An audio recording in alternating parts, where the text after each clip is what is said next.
You know that feeling when you're a little thirsty, so you grab a glass of water?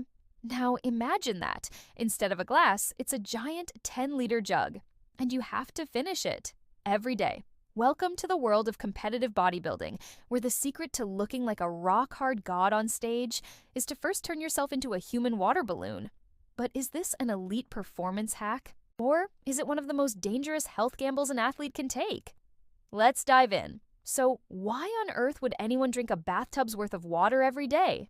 It's all for something called peak week. That's the final brutal week before a competition where everything is about achieving a look that is literally only possible for about 24 hours.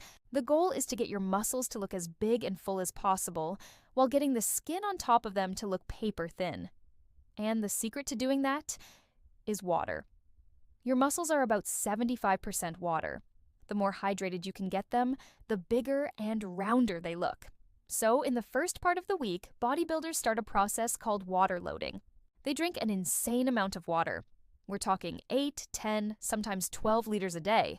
This does two things. First, it super-saturates the muscles, and second, it tricks the body. The body gets so used to all this water coming in, it downregulates a hormone that tells it to hold onto water. It basically opens the floodgates and starts flushing out water and, crucially, sodium as fast as possible. Then, about a day or two before the show, they pull the ultimate switcheroo. They suddenly and drastically cut their water intake to almost nothing. But the body's floodgates are still wide open.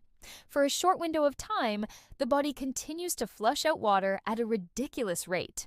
This drains all the subcutaneous water, the water just under the skin, making the skin look tight and thin, while the muscles underneath are still huge and full from the water loading phase.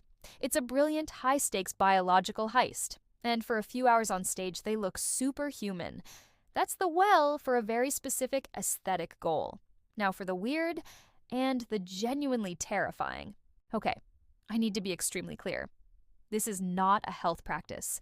This is not a detox. And this is not a weight loss trick.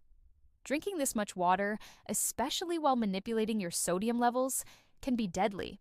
It's a condition called hyponatremia, or water intoxication. You dilute the sodium in your blood so much that your cells, especially your brain cells, start to swell. This can lead to seizures, coma, and death. Athletes have died doing this.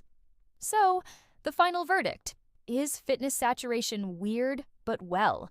As a high-risk, short-term aesthetic technique for elite monitored athletes, it's weird, but it achieves their goal. For absolutely anyone else on planet Earth, it is dangerously, profoundly unwell.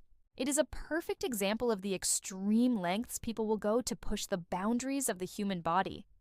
If you appreciate a safe, hydrated look into the world of extreme subcultures, you're in the right place. You know what to do. What's the most extreme thing you've ever done for a specific goal? Let me know in the comments.